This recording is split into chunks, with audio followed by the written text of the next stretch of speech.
Paliyekkara toll plaza managing ഡയറക്ടർക്ക് warrant. ഉപഭോക്തൃ കോടതി വിധി ലംഘിച്ചതിനെ തുടർന്ന് ഫയൽ ചെയ്ത ഹർജിയിലാണ് ഉത്തരവ്. നഷ്ടപരിഹാരം നൽകണമെന്ന വിധി ലംഘിച്ചതിനെ തുടർന്നാണ് വാറണ്ട്.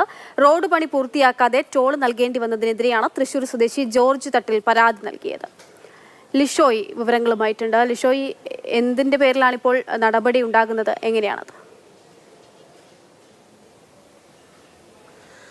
അതായത് ഉപഭോക്തൃ കോടതിയുടെ വിധി അത് മാനിക്കാതെ തുടർന്നും നിയമലംഘനങ്ങൾ നടത്തി, അല്ലെങ്കിൽ ഈ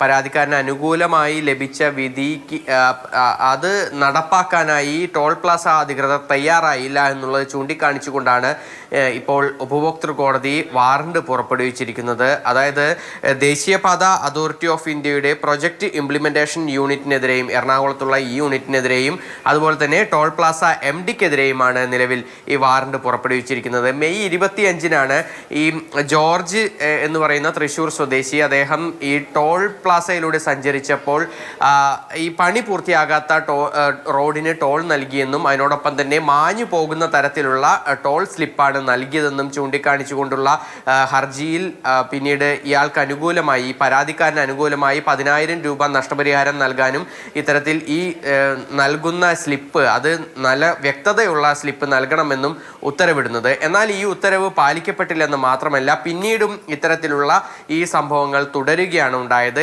ഇതിനെതിരെ വീണ്ടും ഉപഭോക്തൃ കോടതിയെ സമീപിച്ചതോടുകൂടിയാണ് കോടതി ഇപ്പോൾ ഈ വാറണ്ട് പുറപ്പെടുവിച്ചിരിക്കുന്നത്. 30-ാം തീയതിക്ക് ഈ രണ്ട് വിഭാഗത്തിനുള്ള ആളുകളെയും, അതായത് ഈ ദേശീയപാത അതോറിറ്റി ഓഫ് ഇന്ത്യയുടെ ഈ പ്രൊജക്ട് വിങ്ങിന്റെ ഉദ്യോഗസ്ഥരെയും അതിനോടൊപ്പം തന്നെ ടോൾ പ്ലാസ MD-യെയും അറസ്റ്റ് ചെയ്ത് ഹാജരാക്കാനാണ് നിലവിൽ ഉത്തരവ് ഇട്ടിരിക്കുന്നത്. ഇതുമായി ബന്ധപ്പെട്ട നടപടികളാണ് വിവരങ്ങൾ നൽകിയത്.